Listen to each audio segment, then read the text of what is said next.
Holy Week, from Palm Sunday to Easter Sunday, is the holiest and most solemn week of the Christian year. Solemn, but not sad.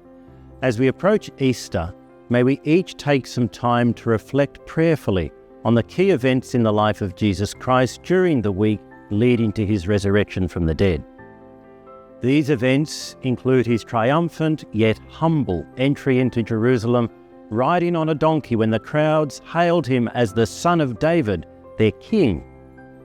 We remember the Last Supper, at which he put on a servant's apron and washed the feet of his friends.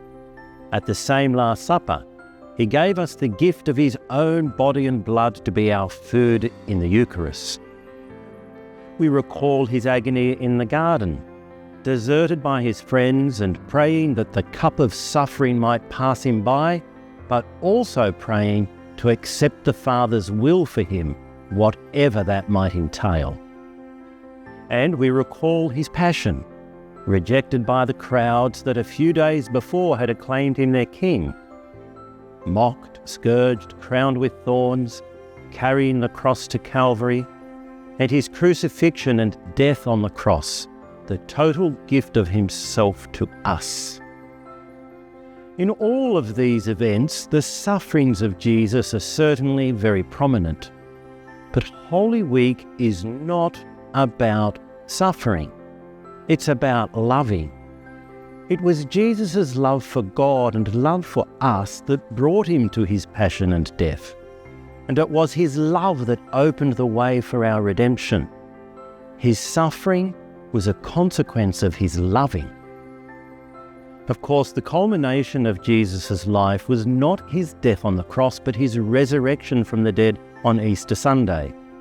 The sign he said he would give to prove that he is indeed who he said he is, the very Son of God, the God of love and mercy, who saves us from sin and promises eternal life. So during Holy Week and over Easter, I invite you to reflect on these events.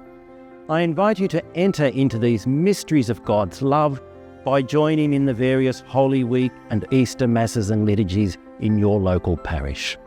The love of God calls for a response from each of us, and the only adequate response to love is love.